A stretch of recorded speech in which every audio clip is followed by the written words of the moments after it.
नमस्कार, मैं महेंद्रपाल शर्मा एक बार फिर से आप सभी का आपके अपने YouTube channel MP Sharma Hindi classes पर हार्दिक स्वागत करता हूं।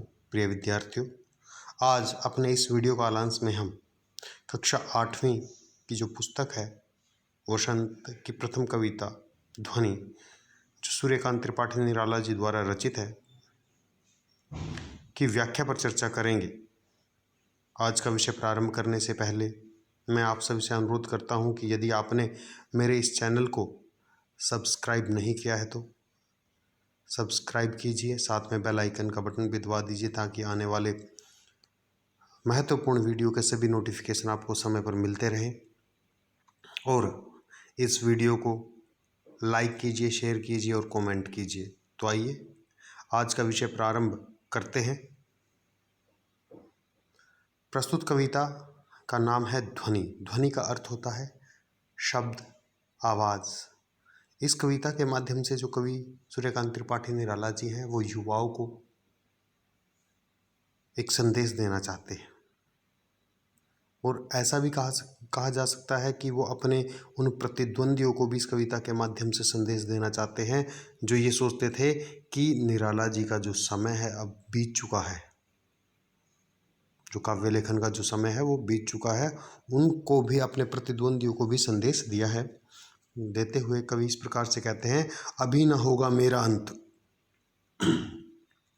अभी न होगा मेरा अंत, अभी अभी ही तो आया है मेरे वन में मृदुल वसंत, अभी न होगा मेरा अंत। व्याख्या देखते हैं। कवि कहता है कि उसके जीवन रूपी वन में उत्साह रूपी वसंत का आगमन अभी अभी हुआ है और अभी तो वह उस उत्साह रूपी वसंत का भरपूर आनंद उठाने वाला है। इसलिए कवि को विश्वास है कि अभी उसके जीवन का अंत नहीं होगा। भावार्थ है, इन पंक्तियों में कवि निराला जी ने जीवन को भरपूर जीने का संदेश देते हुए मन को आत्मविश्वास से भर देने की बात कहने के साथ साथ हमें जीवन में हमेशा सकारात्मक सोच बनाए रखने की शिक्षा दी है। अर्थात हमें जीवन में हमेशा पॉजिटिव थिंकिंग लेकर के अपने जीवन को यापन करना चाहिए, उसकी क्या है, शिक्षा दी है। देखिए इसका दूसरा जो पहरा है, हरे हरे ये पात डालियां कलियां कोमल गात, हरे हरे ये पात डालियां कलियां कोमल गात, मैं ही अपना स्वप्न मृदुल कर फेरूंगा, निद्रित कलियों पर जगा एक प्रत्युष मनोहर। व्याख्या देखते हैं। कवि बसंत ऋतु के प्रभाव की सुंदर वेला में नींद से अलसाई कलियों, डालियों व हरे पत्तों को अपने स्वप्न रूपी कोमल कोमल हाथों के स्पर्श से जगाना चाहता है। भावार्थ, जब हमारे जीवन रूपी वन में उत्साह रूपी वसंत का आगमन होता है तो हमारा जीवन खुशी और उमंग से जीवंत होता है। ऐसे में आलस्य और निद्रा के लिए कोई स्थान नहीं है, इसलिए इन्हें हमें त्याग देना चाहिए। विशेष प्रस्तुत पद्यांश में कवि ने हरे हरे, कोमल, स्वपन, मृदुल, निद्रित, मनोहर आदि विशेषण शब्दों का प्रयोग कर वसंत ऋतु की सुंदरता का वर्णन किया है। देखिए आगे, पुष्प पुष्प से तंद्रा आलस खींच लूँगा मैं, अपने नवजीवन का अमृत सहर्ष सींच दूंगा मैं, द्वार दिखा दूंगा फिर उनको, है मेरे वे जहाँ अनंत, अभी न होगा मेरा अंत। व्याख्या देखते हैं।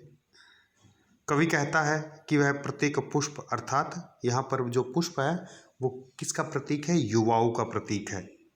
तो कवि कहता है कि वह प्रत्येक पुष्प अर्थात युवा में व्याप्त तंद्रालस अर्थात आलस्य और निद्रा की लालसा अर्थात इच्छा को अपनी कविता के माध्यम से निकाल देना चाहता है। कि युवाओं में व्याप्त जो आलस्य है, जो निद्रा की इच्छा है, उस निद्रा की इच्छा को वह अपनी कविता के माध्यम से निकाल देना चाहता है। और ऐसा करने के लिए वह अपने नए जीवन के अमृत से सींचना चाहता है। अपने नवजीवन का जो उसके अंदर अमृत है, उत्साह है, जोश है, उसे उन युवाओं को, उन पुष्पों को अर्थात युवाओं को सींचना चाहता है, अर्थात अपना सब कुछ न्यौछावर करके भी उन्हें सींचने को तैयार है, अर्थात उनके आलस्य को दूर करने को तैयार है। कवि फूलों के अर्थात युवाओं के आलस्य को खींचकर उन्हें अनंत तक हरा भरा अर्थात उत्साह से परिपूर्ण रहने का मार्ग दिखाने के लिए प्रयास करना चाहता है। इसलिए कवि को भरोसा है कि अभी उसका अंत नहीं होगा। भावार्थ है कि कवि युवाओं को संबोधित करते हुए कहता है कि हमें बसंत ऋतु के फूलों की तरह हमेशा हंसते मुस्कुराते हुए अपने जीवन के लक्ष्य को प्राप्त करने के लिए प्रयासरत रहते हुए जीवन जीना चाहिए। तो प्रिय विद्यार्थियों, ये था हमारा आज का विषय ध्वनि कविता, जिसकी व्याख्या पर हमने चर्चा की है। मुझे उम्मीद है कि आप सभी को यह कविता अच्छी तरह से समझ आई होगी, और आपको यह कविता कैसी लगी कमेंट में ज़रूर लिखना। साथ ही साथ इसको लाइक करना और शेयर भी करना। धन्यवाद।